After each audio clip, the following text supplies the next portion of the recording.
Hello and welcome to the final so far, brought to you by Amy, of course, as it is every single week. I'm Xander McGuire. I'm joined by All-Australian Lion Kate McCarthy, who is grinning ear to ear, as you'd imagine, because the Lions are through to the 2025 AFL Grand Final, ready to defend their crown, and they'll meet the Cats, who will probably go in as favourites, Kate, but the Lions showed exactly why they're premiership material at the MCG today. Yeah, they did. I think it was ultimately the damage done in the second half. Dane Zorko got some redemption for giving up the first 4 goals of the game, the embrace with Chris Fagan, but the damage was done in the second term. 13 points down at half-time. Chris Fagan did say post-match that he reminded the players they will never truly get redemption over the Collingwood Magpies until they beat them in a final.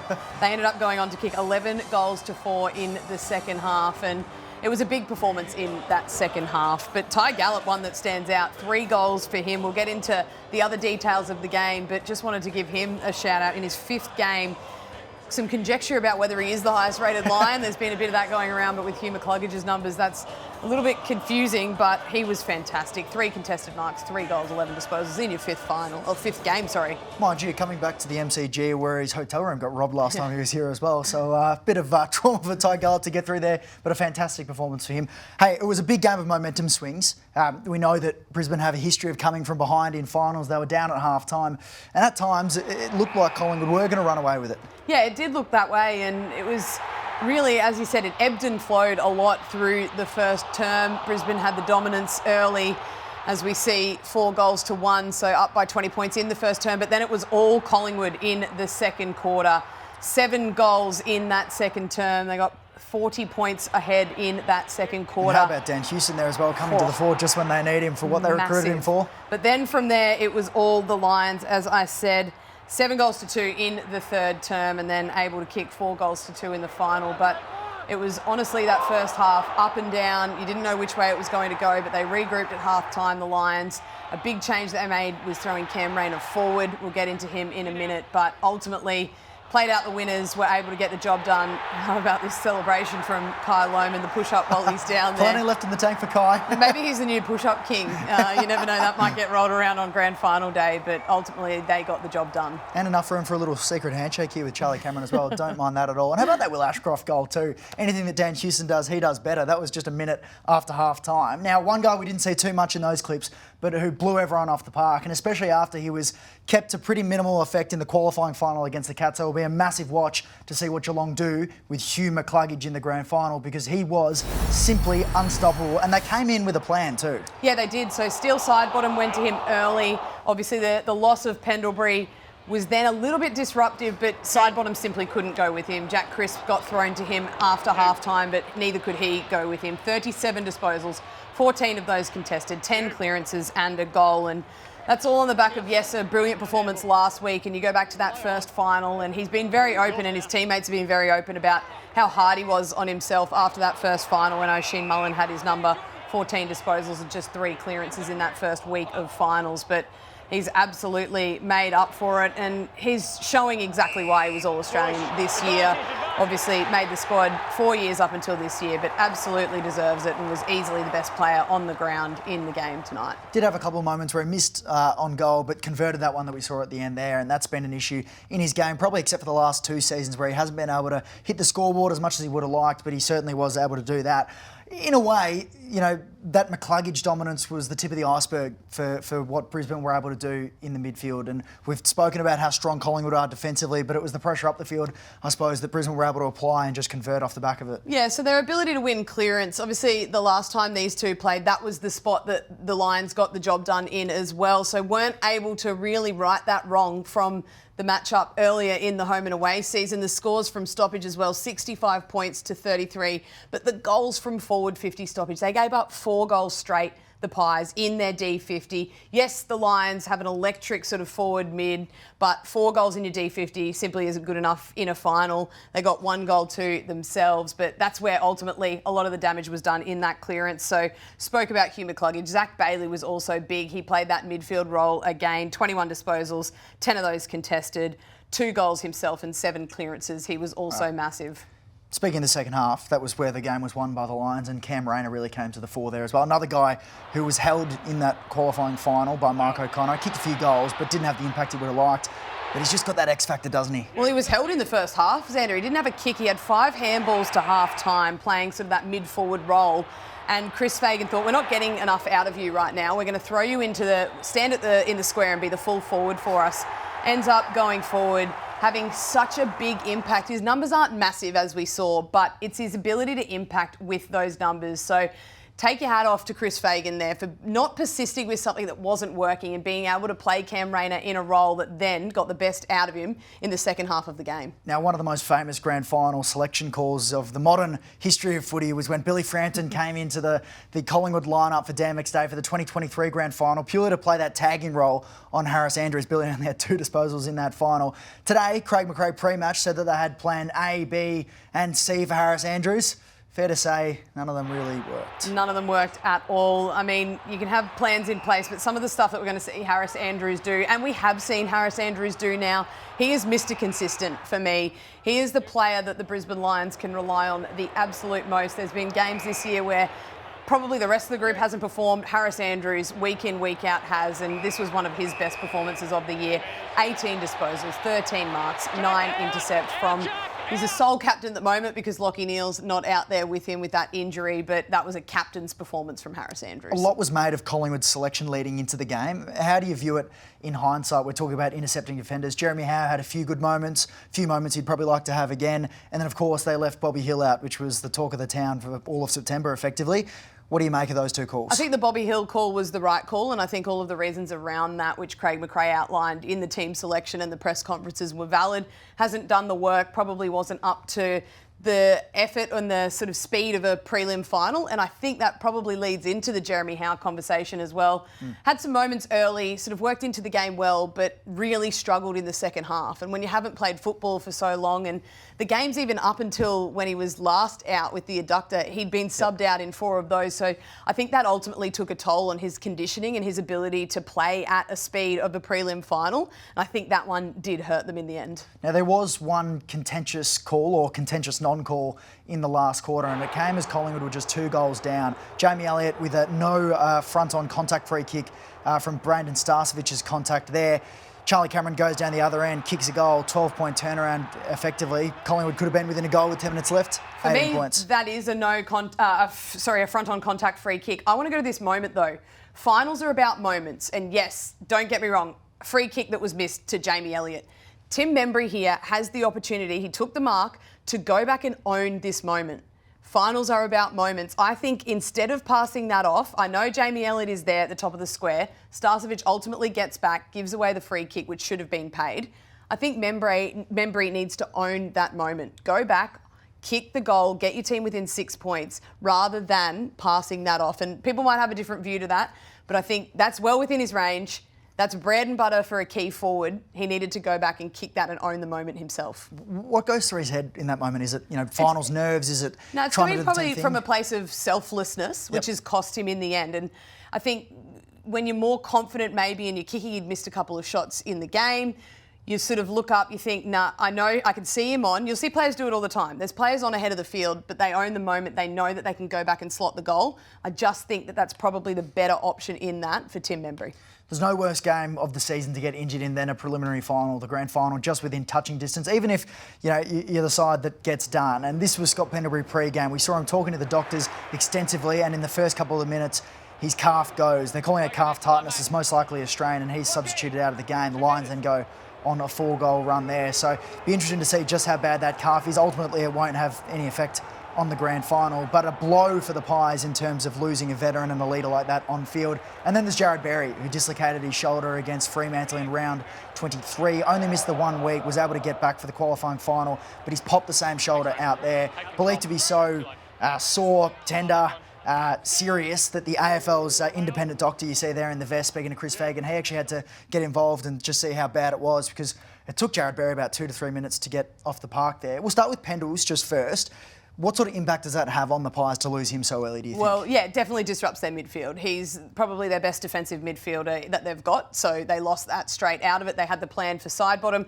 Not sure if it disrupted that plan too much. I think maybe a little bit of protection of Steele side bottom in the post-match interview, saying that disrupted his role because he still essentially went to McCluggage at every stoppage. So I think that might be a little bit of a white lie to cover up Steele side bottom's inability to impact that one-on-one. And I think the Jared Berry one is obviously massive. The inability now, I would be really surprised when you dislocate your shoulder multiple times in a season. Usually that means it's not stable enough to stay in. I would be really, really surprised if we saw him out there next week. Now, for Brisbane fans, if you're watching training, if you're watching the news reports through the week, here are the players you've got to watch. Josh Dunkley left the ground in a moon boot tonight, so watch on his ankle. The club says he should be right to go. Kai Lohmann, an ankle compression as well. Both of them came off the field down to the rooms at various stages there. And then the other one who didn't play, and by the way, Jared Berry post-match says that he'll be able to strap that shoulder up and play. Unlikely, but you've got to love the optimism. Speaking of optimism, Lachie Neale completed an 8-kilometre running session today, and Danny Daly, Chris Fagan, Neale himself are all saying he's a red-hot chance to play on Saturday. Would you play him? Well, tell you the way that they've played this well is there's now genuine indecision. So if you're preparing, if you're Chris Scott, you have to prepare that he's going to play because they've played it well in the sense that Neale came out last week and said he was going to give himself a chance. He has. I think he's probably more likely and not with what we're hearing and what we saw, the vision of him. Change of pace, 8Ks. Ultimately, it'll be a decision between him and the high performance staff if he's hit a whole lot of markers, but they've done a really good job on this and making the chat about will Lachie Neale play or won't he leading into the grand final. They say that Chris Scott's the master of mind games in footy. He's got a taste of his own medicine here from Chris Fagan. Now, you've said finals are about moments. We saw two of the most magic moments of the season, perhaps goal of the year, mark of the year if they were eligible. Talk us through these. This is mark of the year for me. I know we've had some good ones in the home and away season and this can't be nominated, but the sit from Jamie Elliott. How many times have we seen him do that in big games and big moments? And then this one, the volley off the ground. Really, the degree of difficulty on this is just insane. And Will Ashcroft now, he's won goal of the year before.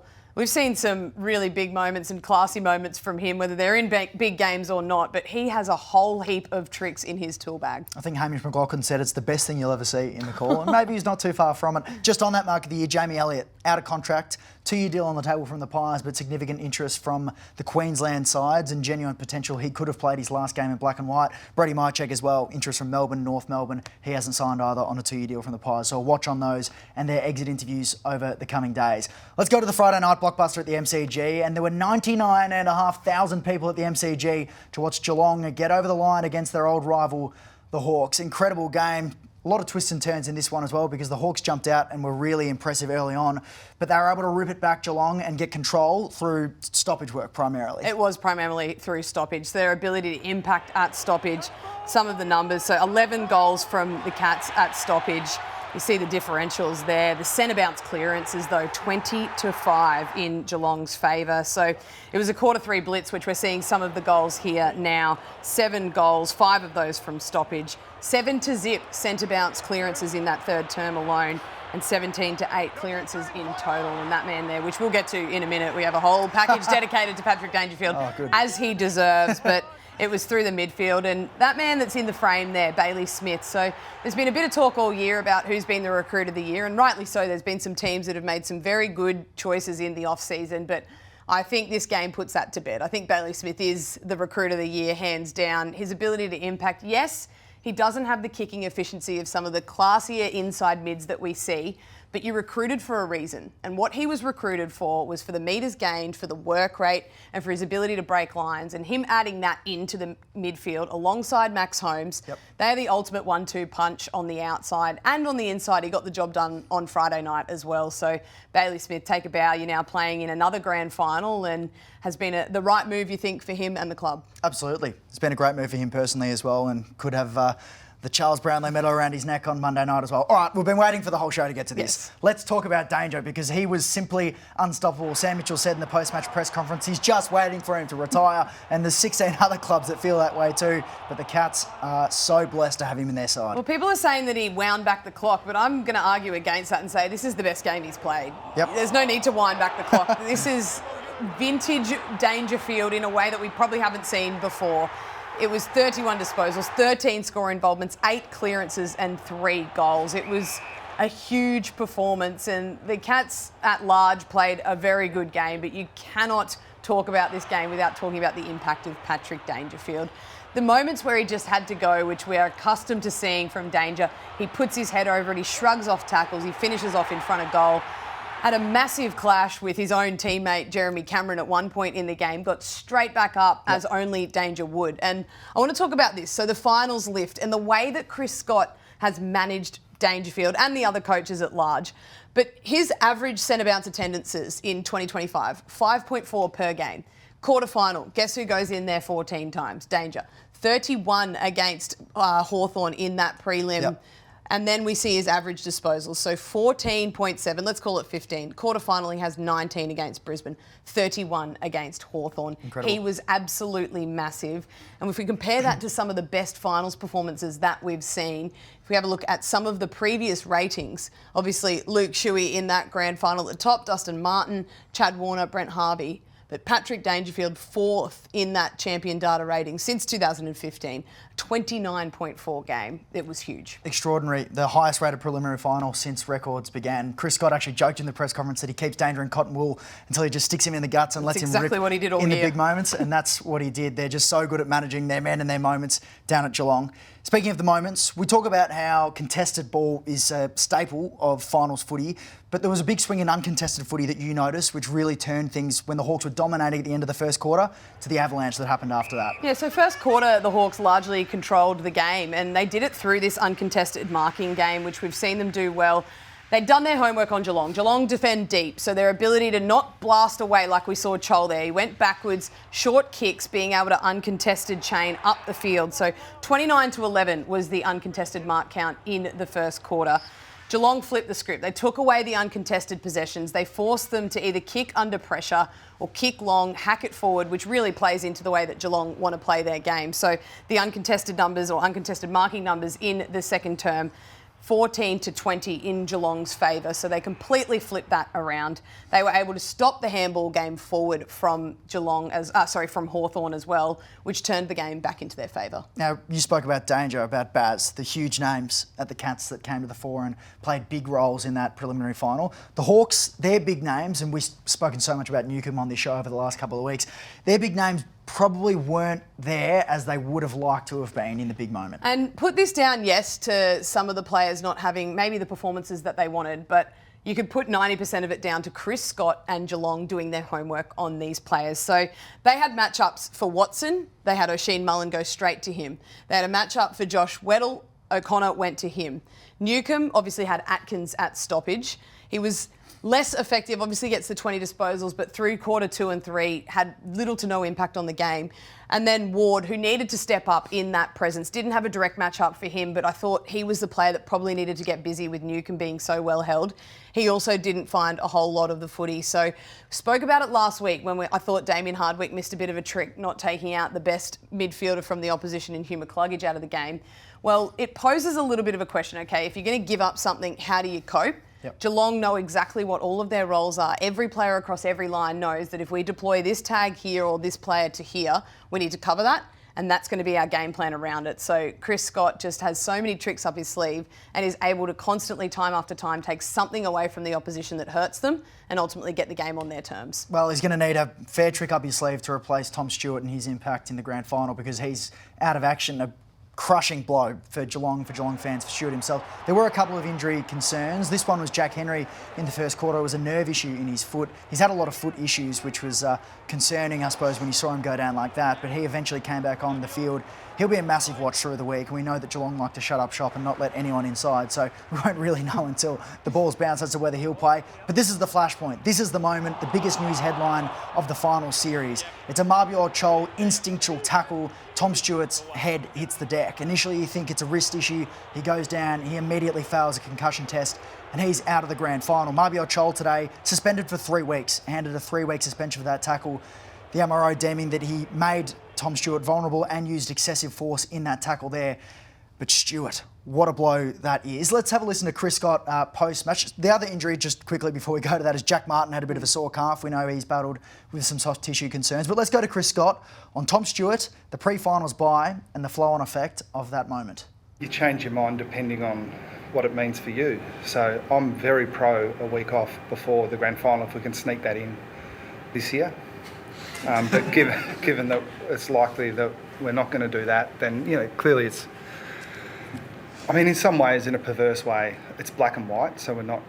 We know, he knows. It's a shattering situation for him. I don't want to give a strong opinion. It's more an observation that others have made that maybe if there has to be one, before grand final would be better.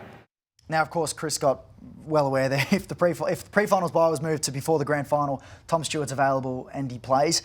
Kate, where do you sit? Where should the bye sit? Because this is probably the AFL's worst nightmare with this fixturing concern. Yeah, I've sat in this sort of spot for a fair while, in my opinion, that the pre-finals bye should be before the grand final. And I just think, to start with, if you go back, I feel like it's not enough advantage to the teams that finish in the top 4 when everyone sort of gets a bye after that. So if you finish in the top 4, you win your first game, then you earn the right to have a week off, rather than everyone all getting a week off together, then going into the finals fresh. So I think from that element, I've been all for that to start with, and less on that post home and away bye. I think also, this is obviously I think this will be the thing that changes the rule, because we've got a play now that is missing through the 12-day protocols.